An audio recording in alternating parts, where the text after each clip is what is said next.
आज আমি বানাবো ভেন্ডি ভাজা।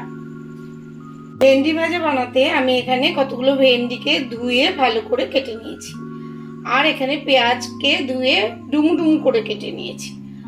আর লাগবে আমার এখানে হাফ লেবুর রস,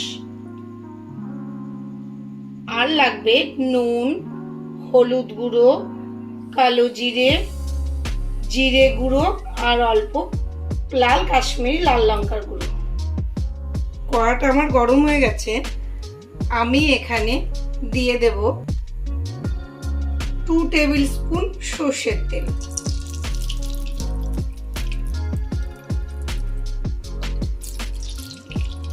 তেলটা আমার গরম হয়ে গেছে, আমি এখানে ফোড়নের জন্য দিয়ে দেব 1 টিস্পুন কালো জিরে।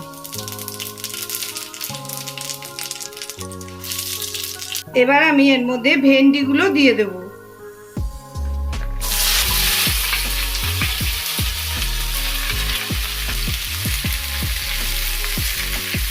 প্রথমে আমি ভেন্ডিগুলোকে হাই ফ্লেমে 5 মিনিট ভেজে নেব। এর মধ্যে আমি দিয়ে দেব 1 টিস্পুনের মতন হলুদ। হলুদটা দিয়ে আমি নাড়তে থাকবো। 5 মিনিট আমি হাই ফ্লেমে ভেন্ডিটাকে ভেজে নিলাম।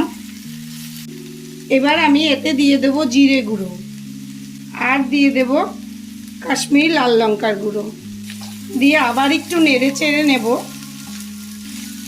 নিয়ে এবার আমি গ্যাসের ফ্লেমটাকে কমিয়ে দেব, দিয়ে আমি পেঁয়াজ কুচিগুলো এর মধ্যে ছেড়ে দেব।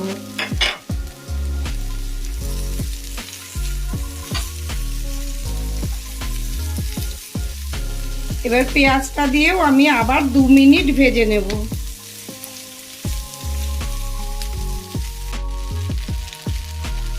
আমি গ্যাসের আঁচটাকে লোতে দিয়ে আরো 2 মিনিটের মতন এই ভেন্ডি আর পেঁয়াজটা ভেজে নিলাম। আমি কিন্তু এখনো নুন দেইনি, কারণ ভেন্ডি ভাজায় আগে নুন দিলে ভেন্ডি ভাজাটা ঝরঝরে থাকে না।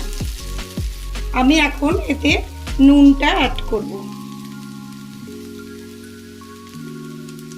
পরিমাণ মতো নুন দিয়ে দিলাম, আর দিয়ে দেব হাফ পাতি লেবুর রস।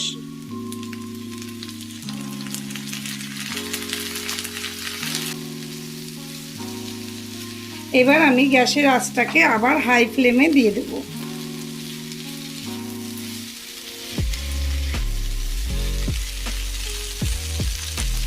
এবার আমি কড়াইয়ের ঢাকনাটা লাগিয়ে 2 থেকে 3 মিনিট হতে দেব।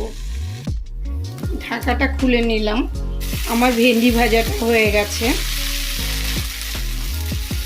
এইভাবে ভেন্ডি ভাজা করে দেখবেন, এটা খেতে খুব ভালো লাগে। রুটি পরোটা সবার সঙ্গে এটা খুব ভালো লাগে। এবার আমি গ্যাসের আঁচটাকে অফ করে দেব। আমার রান্নাটা কমপ্লিট। তাহলে আমার তৈরি হয়ে গেল ভেন্ডি ভাজা। আপনাদের যদি আমার এই ভেন্ডি ভাজাটা পছন্দ হয়ে থাকে, তাহলে অতি অবশ্যই লাইক ও কমেন্ট করে আমাকে জানাবেন, আর আমার চ্যানেলটিকে সাবস্ক্রাইব করে দেবেন। ধন্যবাদ।